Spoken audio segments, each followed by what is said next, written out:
Gagawa tayo ng dinuguan na may gata. Yes, eto po ay inspired sa Bicol na dinuguan. And syempre gagawa tayo ng puto na pang-partner natin. Ang sarap niya.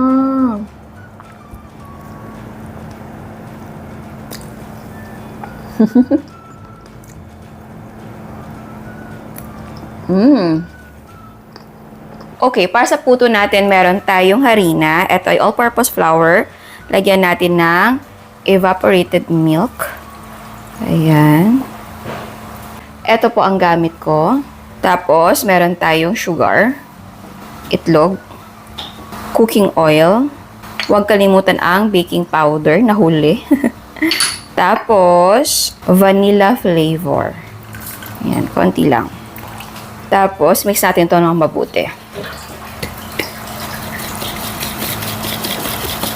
So, ngayon ay ilagay natin siya sa mga molde. Lightly grease na yung mga molde natin.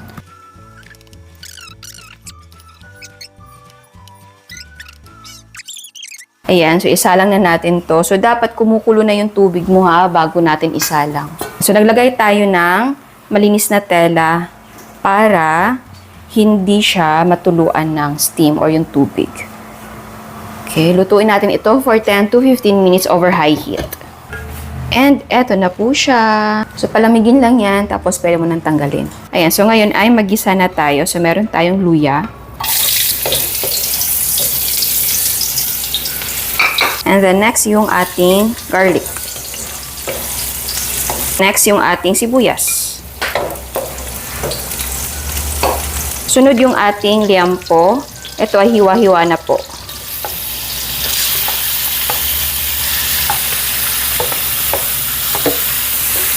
Lagyan natin ng asin, paminta, tapos gisa. Lagyan din natin ng dahon ng laurel. Tapos, tustahin natin siya para lumabas yung kanyang oil. Ayan. Ayan. So, ngayon ay lagyan natin ng water. Tapos, maglagay tayo ng konting gata na muna. And then, pakukuluan natin ito until lumambot yung ating karne. Tapos, mamaya, magdadagdag pa tayo ng gata. Na-evaporate na yung water. Ngayon na ilagay natin yung dugo.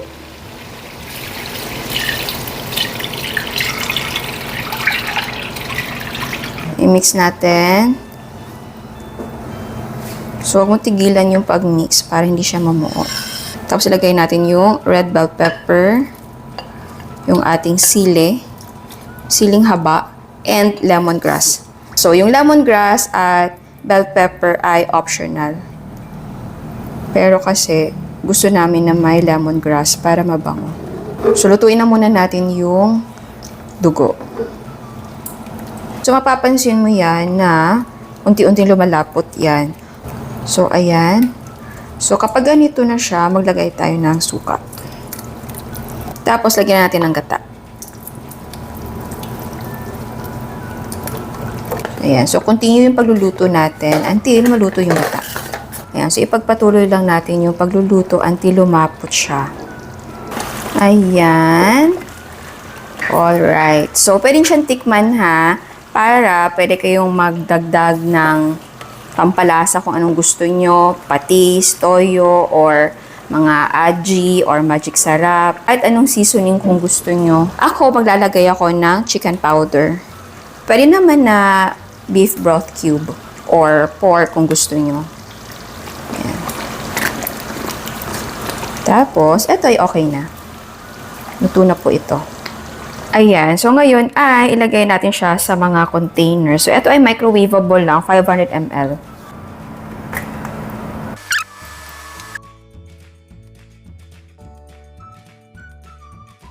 Tapos, etong yung ating siling haba. Kung gusto nyo na fresh, pwede naman. Put tayo puto. Puto.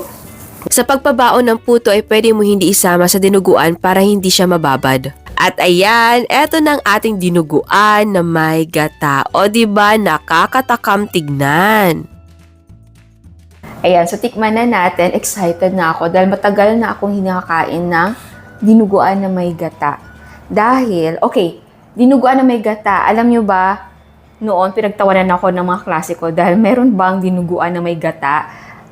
Yes po, meron dahil Bicol style siya. Yung lolo ko kasi ay Bicolano. So, sa bahay talaga ng lolo ko, laging may ginataan. So, yung dinuguan na kasanayan namin ay may gata. Pero, eto, naglagay tayo ng puto.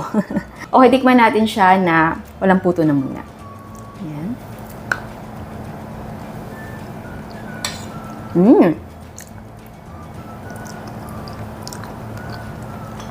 Alam mo yung savory na malinamnam? Ganun siya. Noon, hindi ko pa alam na nung bata pa ako, na hindi ko pa alam na yung dinuguan ng lolo ko, iba sa dinuguan na nakakain ko sa iba. Sabi ko, ba't ganun? Parang meron akong hinahanap na. Tapos nga, sabi ng nanay ko, may gata kasi yun. Sabi ko, ay, may gata pala yun. Oo, kasi yun nga, dahil Bicolano ng lolo ko, yung dinuguan lalagyan ng gata. Okay. Ngayon naman, tikman natin siya na may puto.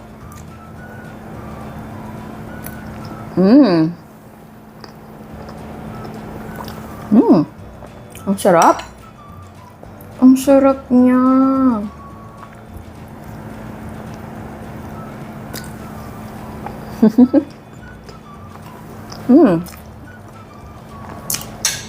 Okay, nga pala. Kung gusto nyo na lamang loob ang dinuguan, pwede naman. Ito lang gamit natin dito ay liempo. So, pwede din na iba't ibang cut ng lamang loob. Yung iba, hindi nagalagay ng liver. Ano na lang yung pwedeng heart, kidney, or intestine, ganon.